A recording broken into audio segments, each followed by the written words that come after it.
Shalom. Apa kabar Bapak Ibu? Luar biasa, puji Tuhan ya. Bulan ini kita akan masuk dalam tema yang baru ya, tapi masih rangkaian dari tema tahunan kita, yaitu hak warga kerajaan Allah. Ya, hak warga kerajaan Allah, ada hak, ada kewajiban ya.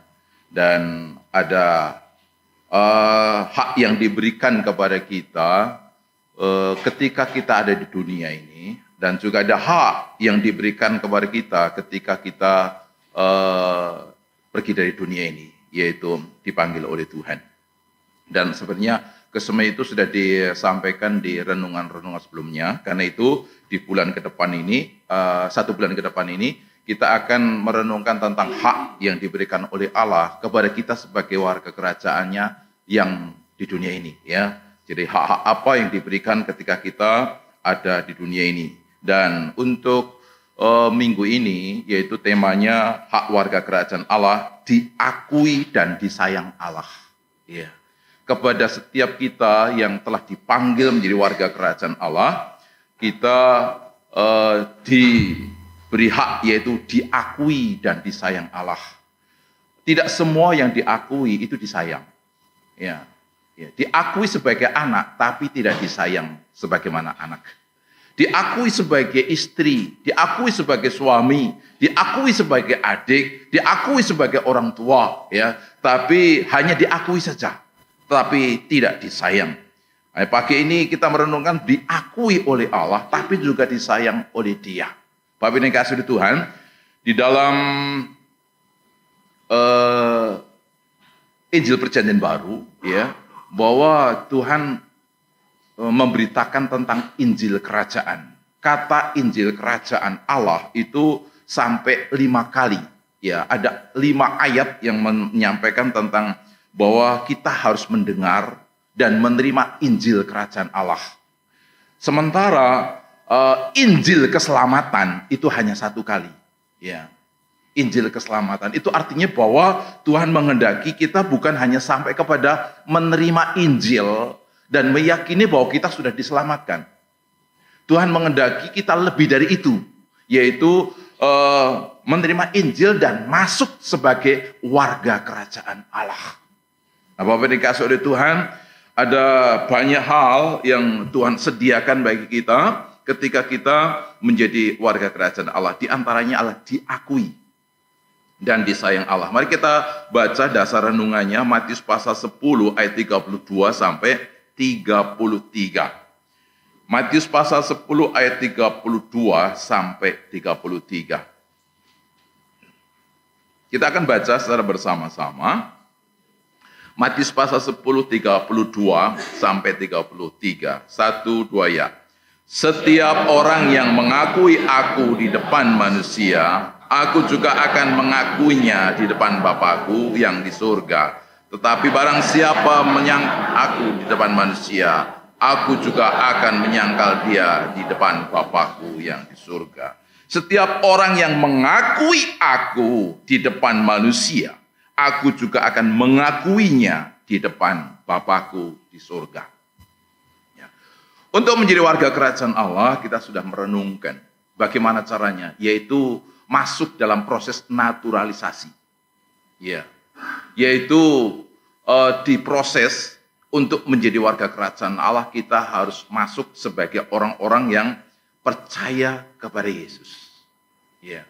Karena proses naturalisasi itu hanya dikerjakan melalui Yesus. Siapa di dalam Kristus, ia adalah ciptaan baru.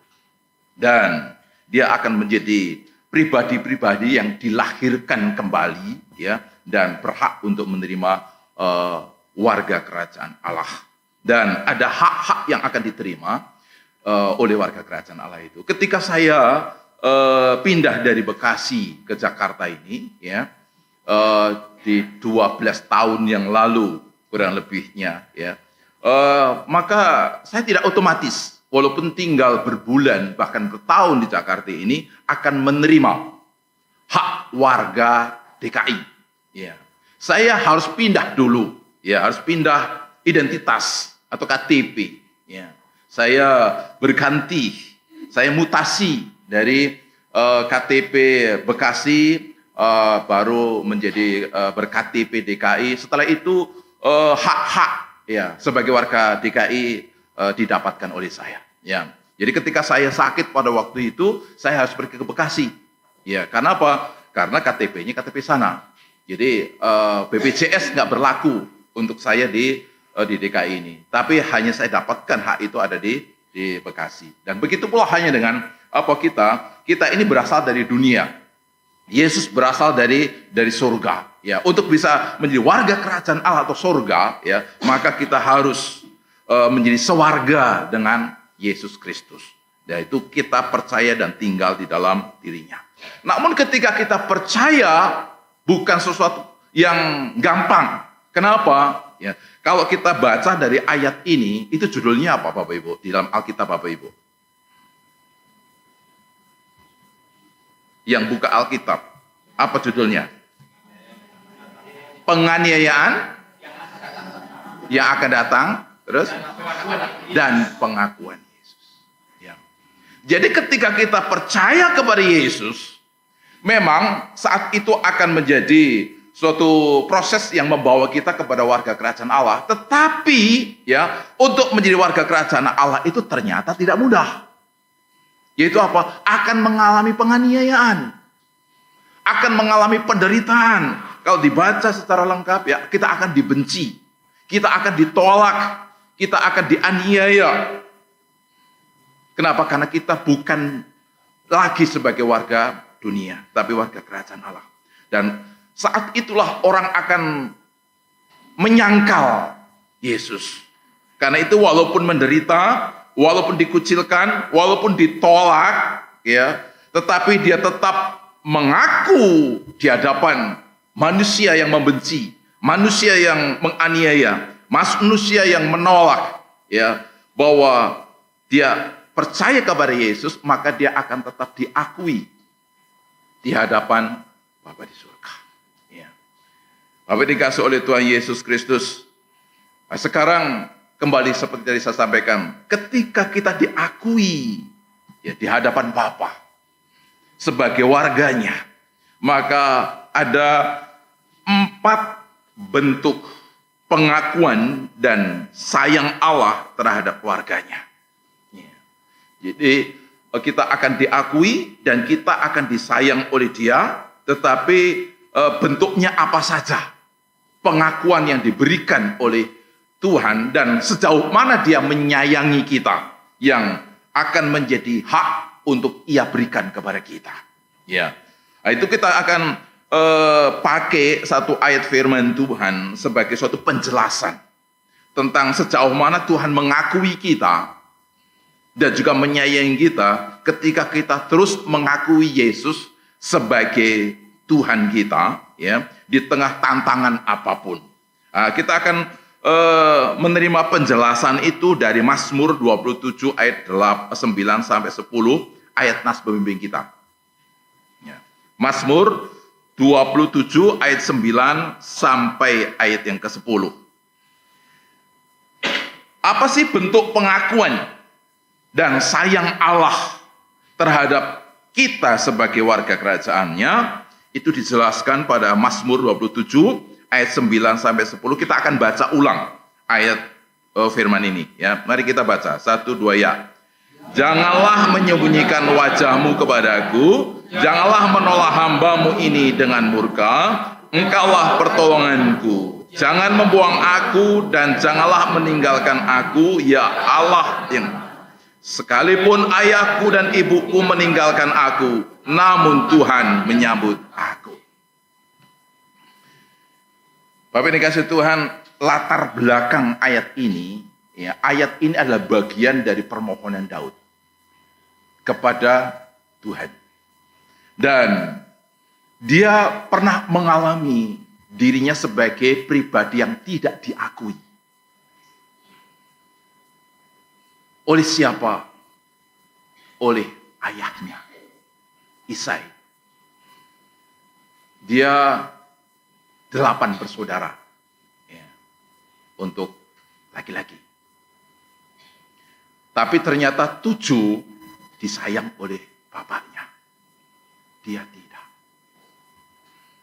Hal itu diceritakan ketika Samuel datang ke keluarga Isai, lalu ingin mengurapi atau menetapkan salah satu di antara mereka untuk menjadi raja.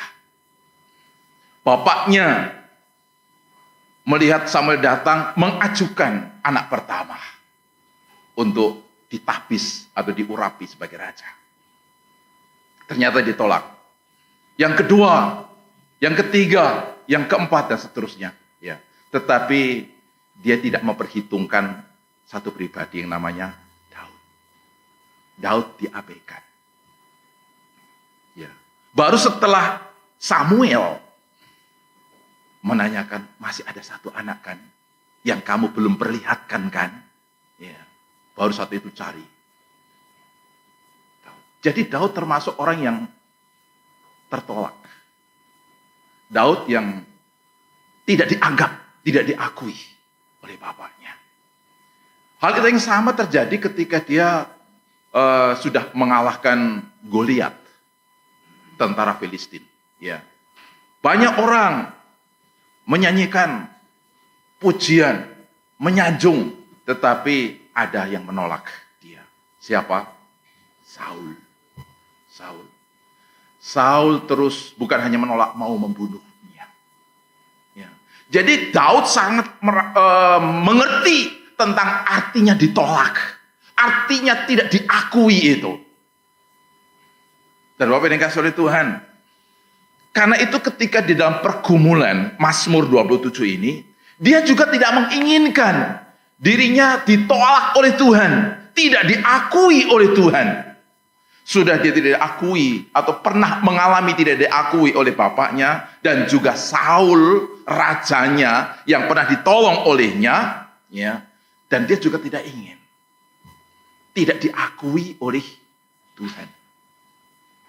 Dan bagaimana dia meminta untuk pengakuan dari Tuhan?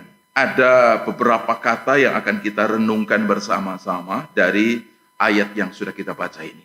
Ya, yaitu ayat yang ke-9, 10 itu. Perhatikan di sana. Janganlah menyembunyikan wajahmu. Itu satu. Ya. Menyembunyikan kepadaku. Jangan menolak. Itu dua. Engkaulah pertolonganku, jangan membuang. Itu ketiga. Yang keempat, jangan meninggalkan. Ya. Jadi bentuk pengakuan itu seperti apa? Yang pertama disebutkan tadi, ya, yaitu tidak menyembunyikan wajahnya. Tidak menyembunyikan wajahnya. Bapak Ibu Saudara yang kasih Tuhan, ketika seseorang menyembunyikan wajah itu karena apa? Apa? Malu. Apalagi? Takut. Apalagi? Terlalu tampan. Takut Bu Maria naksir ya. Nah. Terlalu tampan. Ya. Takut, malu, ya, rasa bersalah. Ya. Tetapi kalau Tuhan menyembunyikan wajahnya kepada kita, bukan karena malu, bukan karena takut, bukan karena merasa bersalah, tapi karena apa? Dosa. Kita baca bersama. Yesaya 59 ayat 2.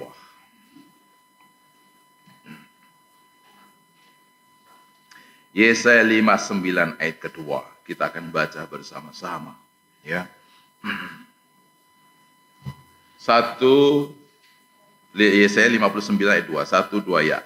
Tetapi yang merupakan pemisah antara kamu dan Allahmu ialah segala kejahatanmu, dan yang membuat dia menyembunyikan diri terhadap kamu sehingga ia tidak mendengar ialah segala dosamu. Yang membuat dia menyembunyikan diri, ya, atau kalau tadi menyembunyikan wajahnya. Karena apa? Bukan karena dirinya, tetapi karena dosa-dosa kita. Ya, dosa-dosa kita. Nah, Kita yang sudah percaya kepada Yesus, ya, Yesus sudah menyelesaikan dosa itu. Sehingga oleh karya penebusan Yesus atas dosa kita, dia tidak lagi akan menyembunyikan wajahnya terhadap kita. Kita baca ayat berikutnya, ya. 1 Petrus pasal 2, 24. 1 Petrus 2, 24.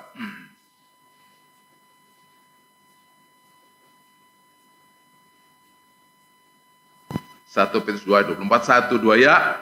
Ia sendiri telah memikul dosa kita di dalam tubuhnya di kayu salib, supaya kita yang telah mati terhadap dosa hidup untuk kebenaran. Oleh bilur-bilurnya kamu telah menjadi sembuh. Ia sendiri telah memikul dosa kita yang membuat Allah sembunyi itu, ya, dan di dalam tubuhnya di kayu salib, supaya kita yang telah mati terhadap dosa hidup untuk kebenaran.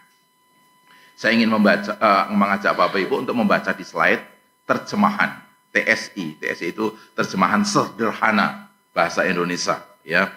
Mari kita lihat di depan dan kita akan baca bersama-sama, ya. Terjemahan TSI. 1, 2 ya. Yesus sudah menanggung dosa-dosa kita di dalam tubuhnya sendiri di kayu salib, supaya secara rohani kita mati terhadap kuasa dosa dan bangkit kembali menjadi manusia baru yang hidup benar di hadapan Allah. Melalui luka-luka Yesus kita sudah, ya, supaya secara rohani kita mati terhadap kuasa dosa dan bangkit kembali. Perhatikan, menjadi manusia baru yang hidup benar di hadapan Allah. Menjadi manusia baru yang hidup benar di hadapan Allah. Kita tidak benar, kita berdosa dan membuat Allah akan sembunyi dari kita.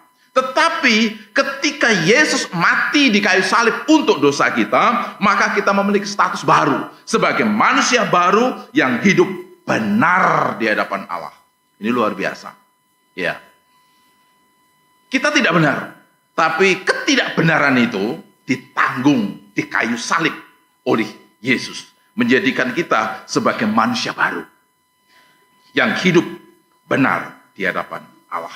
Dan status sebagai orang benar inilah yang membuat Allah tidak sembunyi atau menyembunyikan wajahnya dari kita. Saya akan perjelas lagi, mari kita baca dari Mazmur 34, 15, 17. Mazmur 34, 15, 17.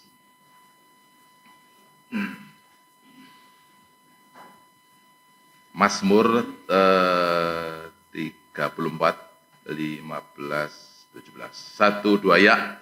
Mata Tuhan tertuju kepada orang-orang benar, dan telinganya kepada teriak minta tolong. Wajah Tuhan menentang orang-orang yang berbuat jahat untuk melenyapkan ingatan mereka dan lupa bumi. Apabila orang benar itu berseru-seru, maka Tuhan mendengar dan melepaskan mereka dari segala kesesakannya. Perhatikan ayat 34. Mata Tuhan tertuju kepada orang siapa? Orang benar. Ya. Kepada orang berdosa, dia akan menyembunyikan wajahnya. Tetapi mata Tuhan akan tertuju kepada orang benar. Nah, siapa orang benar itu? Adalah orang yang telah percaya Yesus bahwa kesalahannya, dosanya telah dipikul oleh Yesus di kayu salib itu. Itulah warga kerajaan Allah. Warga kerajaan Allah orang yang sudah percaya Yesus. Yang oleh iman dan percaya kepada Yesus, dosa-dosanya telah diselesaikan di kayu salib. Dengan demikian menghantar dia memiliki status sebagai orang yang benar. Dan ketika dia orang benar, maka dia punya hak. Yaitu apa? Allah tidak akan menyembunyikan wajahnya kepada kita. Itu hak. Makanya ketika doa berkat, Bapak itu perhatikan ada rumusan doa di sana, ya. Bahwa Allah akan menghadapkan wajahnya kepadamu. Itu artinya apa? Allah berkenan. Allah berkenan. Ketika dia tidak berkenan, dia akan memalingkan wajahnya. Dia akan menyembunyikan wajahnya. Dia akan membelakangi kita. Ya. Ini adalah hak. Jadi luar biasa Bapak Ibu. Sekalipun mungkin orang tidak akan berkenan atas kita. Ya. Kalau tadi kan ada orang membenci, ada orang akan menganiaya dan sebagainya. Tapi kita tetap mengaku Yesus adalah Tuhan. Maka Bapa di surga pun akan mengakui kita. Ya. Atau Yesus akan mengakui di hadapan Bapa. Itu artinya apa? Bapa akan terus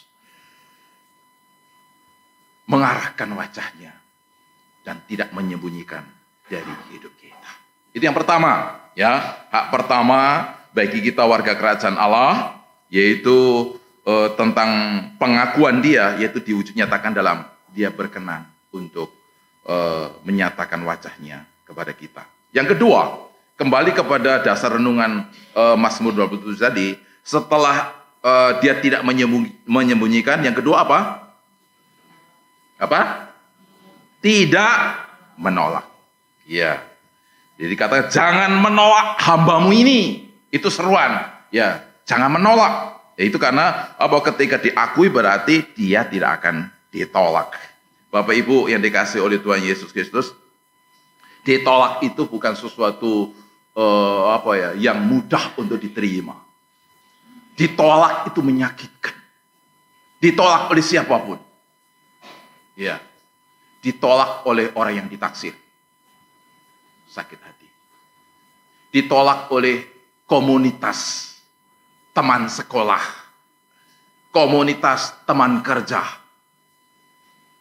Komunitas masyarakat. Di sana ada tetangga-tetangga kita. Ditolak oleh orang tua. Ditolak oleh anak. Ditolak oleh saudara. Itu bisa melukai hati. Melukai hati. Ya. Bapak yang dikasihi oleh Tuhan Yesus. Tetapi Daud berseru, jangan tolak aku. Dia sudah ditolak oleh bapaknya. Dia pernah mengalami ditolak oleh Saul. Tetapi dia, jangan tolak aku. Artinya tidak diakui. Bapak yang dikasihi oleh Tuhan Yesus Kristus. Nah, warga kerajaan Allah yang sudah percaya kepada Yesus, dia tidak akan ditolak. Dasar ayatnya di mana? Mari kita baca kembali bersama beberapa ayat. Yohanes pasal 3 ayat 36. Yohanes 3, 36.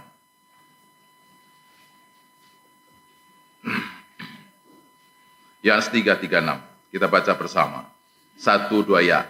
Barang siapa percaya kepada anak, ia beroleh hidup yang kekal. Tetapi barang siapa tidak taat kepada anak, ia tidak akan hidup. Melainkan murka Allah tetap ada. Siapa percaya kepada Yesus, dia akan memperoleh hidup yang kekal. Barang siapa dia tidak percaya atau taat kepada anak atau Yesus, maka dia tetap ada dalam murka Allah. Kata murka ini adalah penolakan. Penolakan. Jadi yang membuat seseorang itu tidak lagi ditolak oleh Yesus, oleh Allah, yaitu ketika dia percaya kepada Yesus. Ya. Maka murka Allah yang menolak dia itu tidak lagi tertanggungkan kepada dirinya. 1 Petrus 2 ayat 10, kembali kita akan baca.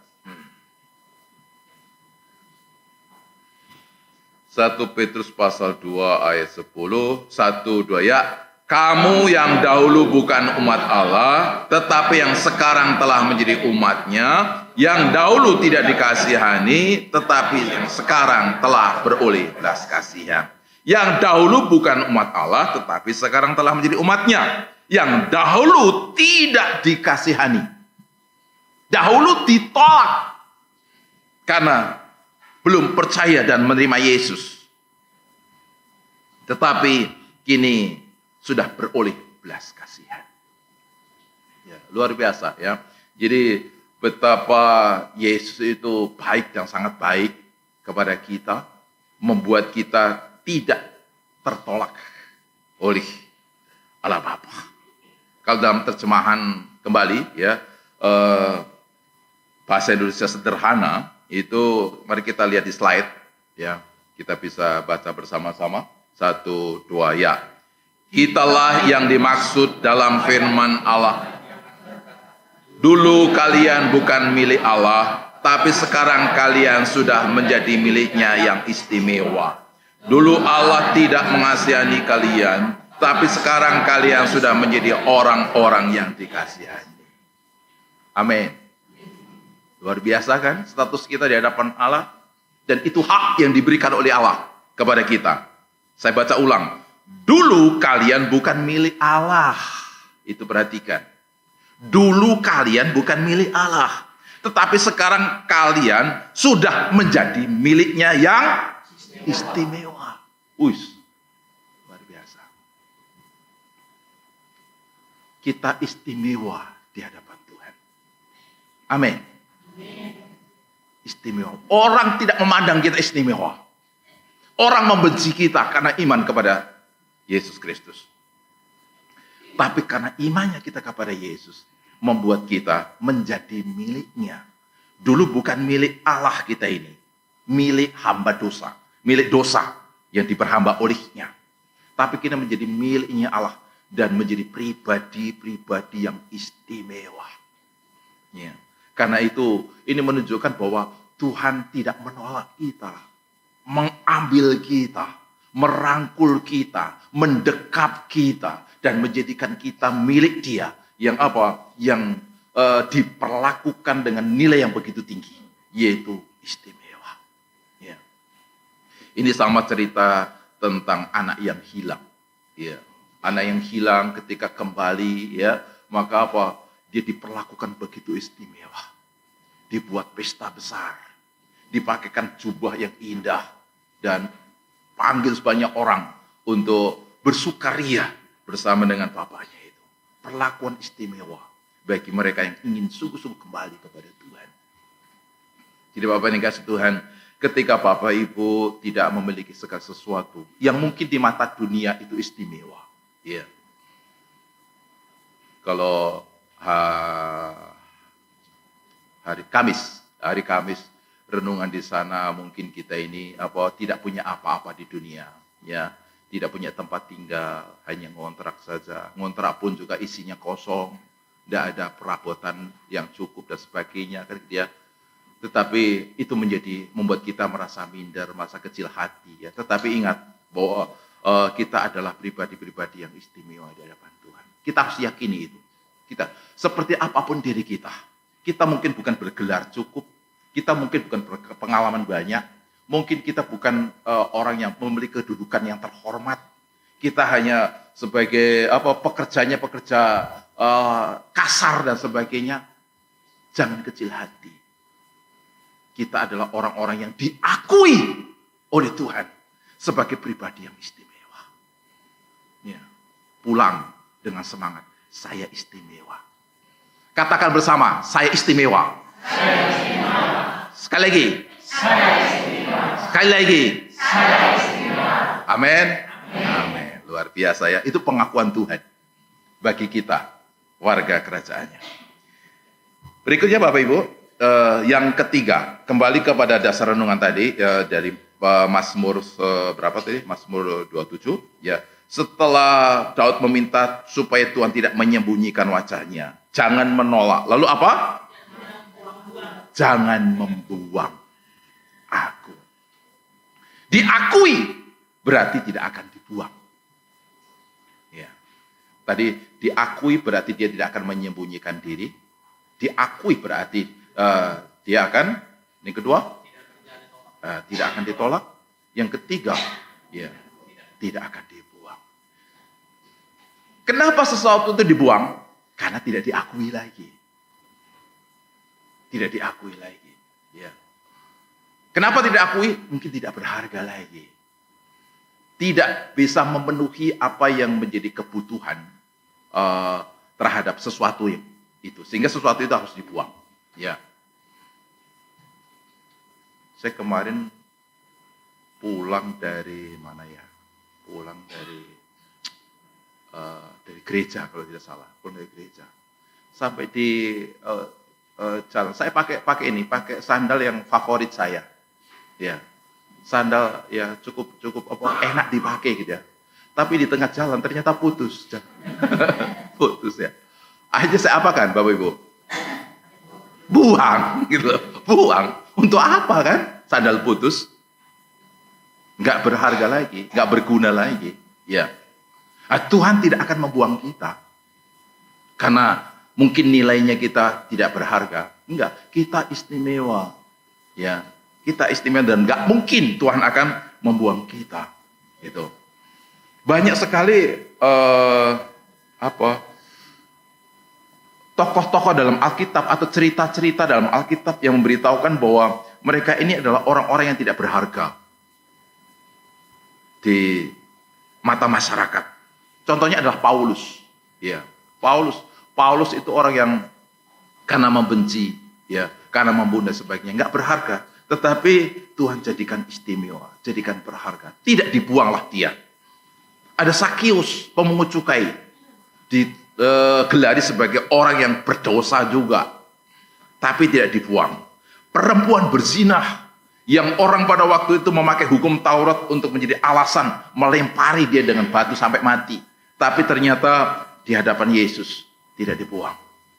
Ada perempuan pendarahan selama 12 tahun, ya, yang kalau pendarahan statusnya sebagai orang najis. Tapi ketika dia datang kepada Yesus, Yesus tidak membuangnya. Kepada Sakius, kepada perempuan berzina, kepada perempuan najis karena pendarahan, kepada Paulus, Tuhan mengarahkan wajahnya kepada mereka. Berkenan atas mereka. Mengambil mereka, bahkan memakai mereka. Wahyu 3 ayat 5, kita baca bersama.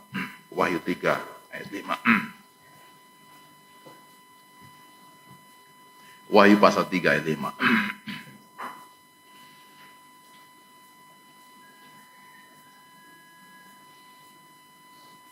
Wahyu 3:5, 1, 2 ya. Barang siapa menang, ia akan dikenakan pakaian putih yang demikian. Aku tidak akan menghapus namanya dari kitab kehidupan, melainkan aku akan mengaku namanya di hadapan Bapakku dan di hadapan para malaikatnya. Ya.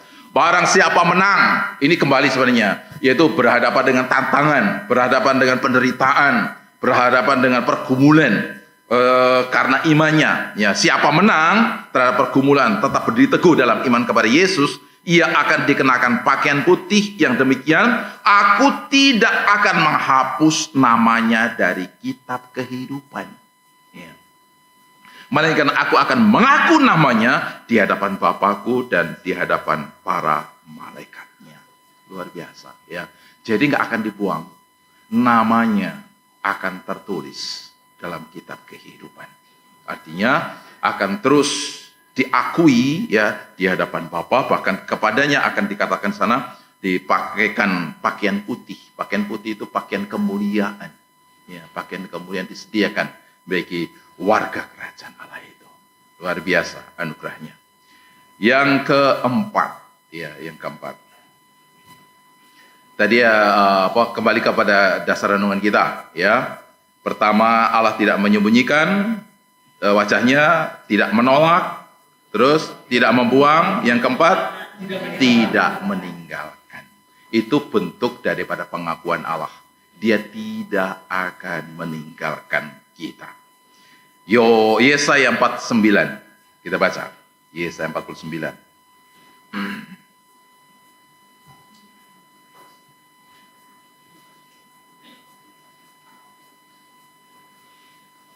Yesaya 49, 14, 16.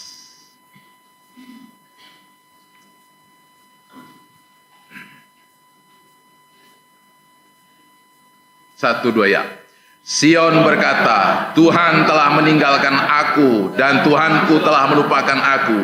Dapatkah seorang perempuan melupakan bayinya sehingga ia tidak menyayangi anak dari kandungannya? Sekalipun dia melupakannya, aku tidak akan melupakan engkau. Lihat, aku telah melukiskan engkau di telapak tanganku. Tembok-tembokmu tetap di ruang mataku. Iya.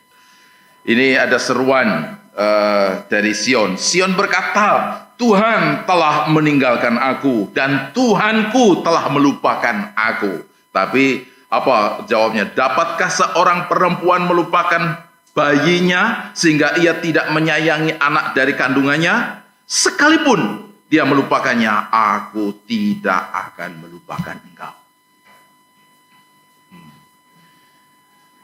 Bagi seorang ibu akan sulit sekali untuk melupakan bayinya. Ketika ibu itu benar ya, memiliki pemahaman yang benar, memiliki tanggung jawab yang benar, memiliki kehidupan rohani yang benar, dia tidak akan pernah melupakan anaknya, seperti apapun kondisi anaknya atau bayinya. Ya, tapi dikatakan oleh Firman Tuhan, kalaupun itu ada, ya, kalaupun itu ada, dikatakan bahwa aku tidak akan melupakan engkau. Tuhan berkata, aku tidak akan melupakan engkau. Masing-masing berkata kepada sebelahnya. Perkatakan, Tuhan tidak akan melupakan engkau. Silakan.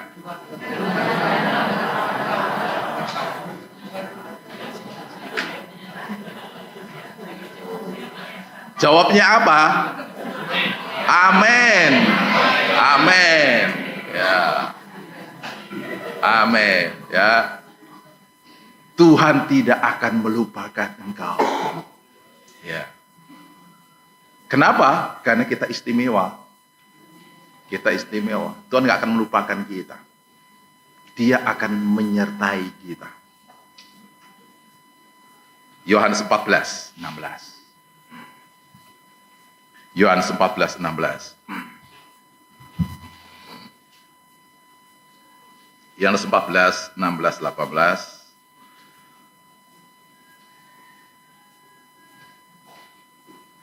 Kita baca kembali bersama-sama 3 ayatnya. Yohanes 14:16, 18. 1, 2 ya. Aku akan minta kepada Bapa dan ia akan memberikan kepadamu seorang penolong yang lain supaya ia menyertai kamu selama-lamanya, yaitu Roh kebenaran. Ia dapat menemani sebab dia dan tidak punya, tetapi kamu mengenal dia sebab dia dan dia. Aku tidak akan meninggalkan kamu sebagai yatim piatu. Aku datang kembali kepadamu. Ketika Yesus sudah naik ke surga, ya, sudah kita peringati dari hari Kamis yang lalu, dan ternyata itu bukan berarti dia meninggalkan kita. Tuhan jauh dari kita, tapi dia datang kembali sebagai pribadi yang berbeda, yaitu pribadi Roh Kudus. Dan itu Allah sebagai bukti bahwa Tuhan akan senantiasa menyertai hidup kita.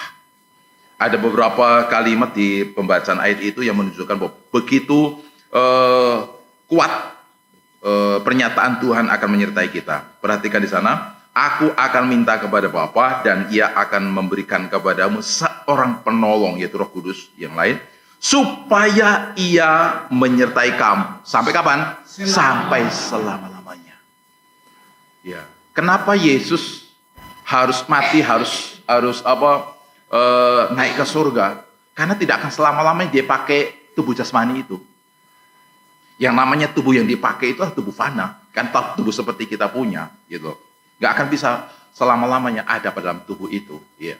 Tetapi kini yang memungkinkan untuk kehadirannya bisa selama-lamanya bersama dengan kita, yaitu ketika dia menyatakan diri dalam pribadi Roh Kudus, yang tidak terbatasi oleh ruang dan waktu, yaitu Roh kebenaran. Dunia tidak dapat menerima dia, sebab dunia tidak melihat dia dan tidak mengenal dia. Tetapi kamu mengenal dia. Perhatikan, sebab ia menyertai kamu dan akan diam di dalam kamu.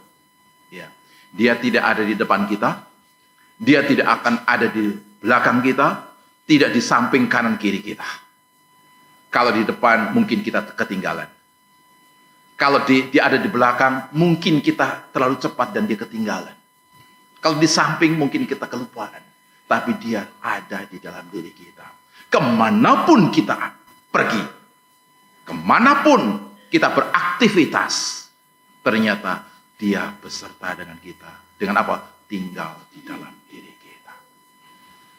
Penjelasan berikutnya lagi, ya. Aku tidak akan meninggalkan kamu sebagai yatim piatu.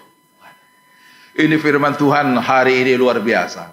Membuat kita begitu istimewa di hadapan Tuhan. Ya. Begitu tinggi harga kita ini di hadapannya. Ya. Dia istimewa. Dia tidak akan menolak kita. Ya. Bahkan yang terakhir ini, aku tidak akan membuat kamu yatim piatu. Jangan merasa sendiri dalam menanggung beban. Dalam menggumuli segala perkara yang ada pada kita. Tuhan bersama dengan kita. Tuhan menyertai kita. Dan Tuhan akan memberikan pertolongan sampai kemenangan itu menjadi bagian bagi kita sekalian. Jadi Bapak yang dikasihi oleh Tuhan, kalau kita kembali ke depan tadi, ya, bukti bahwa Tuhan itu mengakui kita itu apa? Yang pertama apa Bapak Ibu? Dia tidak akan menyembunyikan wajahnya terhadap kita. Yang kedua apa bentuknya? Dia tidak akan menolak kita. Yang ketiga? Yang keempat? Amin Bapak Ibu.